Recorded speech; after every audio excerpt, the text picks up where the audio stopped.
Hi folks, Matt Easton here. So I'm just going to look at one thing here, which is why the dagger was so popular as the accompanying weapon for the rapier, or at least one of the main reasons as far as I can see and as far as I'm concerned. Okay, so here we have my assistant with a rapier. Now let's just imagine that this is being thrust at me and I have a buckler. If I were to defend only with the buckler, yes, I can put it in the way, okay, either with the flat or with the face of the buckler, okay, but either way that I do it, it's very easy for the blade to slide off my buckler and come around and poke me, which is not what I want. Equally, you know, if you hit even with the front of the buckler, and I should mention, there are some bucklers which are, whereas this is convex, there are some that are concave and that are designed to catch a buckler, but most bucklers are not, okay? And so there's a very large likelihood that the buckler is going to escape around the edge or push across the surface of my buckler, and therefore I will have lost the blade and lost the bind, lost contact, lost control over my opponent's weapon.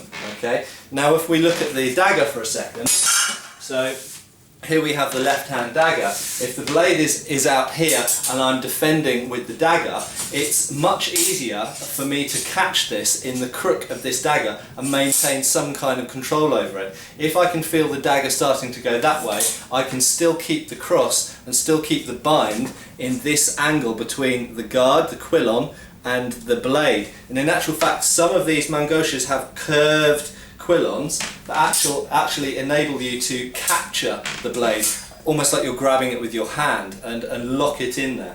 Okay, and you can in fact get certain angles, there we go, get one there, even with straight quillons, where you can lock the person's blade in.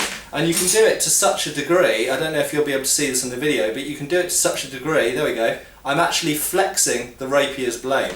Now, some writers have suggested that these sort of quillons and things are for breaking an opposing rapier blade. Well, for anybody who's restored or fenced with or done anything with real sword blades, you know that to break a sword blade is actually quite difficult.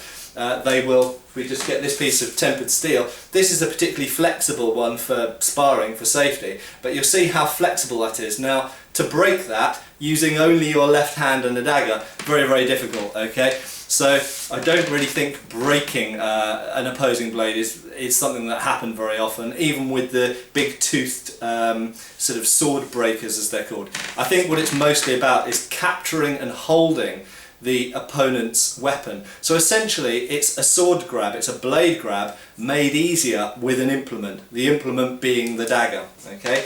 And one final thing I would mention, going back to the buckler, is that as I mentioned, some of these are concave. What the concave rapier does, if we turn this around inside out, so it's now concave, it actually catches the point in there. Okay, so that's one way of doing it, and you'll also see some bucklers from the 16th century have raised bars riveted with kind of raised little pillars on the front of the surface of the buckler, and that's to do the same thing. It's so that as the buckler point, as the rapier point comes in, it will actually then slide underneath one of those bars, and you can sort of pincer the thing, as it were, underneath one of these bars and get a purchase on it and get a hold on it.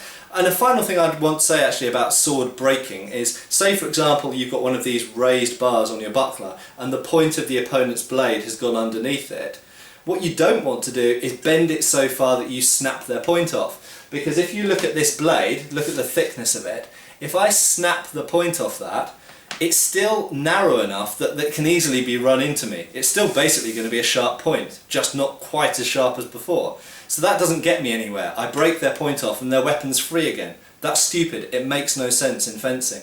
What these raised bars were primarily for was to trap the opponent's blade. It's just like grabbing it. Okay, what you want to do is you want to capture the blade in the buckler, twist a bit so it's detained, then whilst you're trapping their blade and essentially holding it, run them through lots of times with your rapier.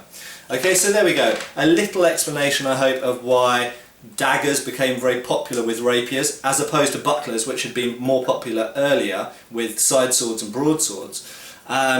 daggers became more popular, and also the fact that these trapping devices to trap an opponent's blade are there to detain and hold their weapon, not necessarily to break it. Okay? And often breaking the blade is worse than holding the blade, because if you break it, their blade is then free again to stab you. Okay? Cheers!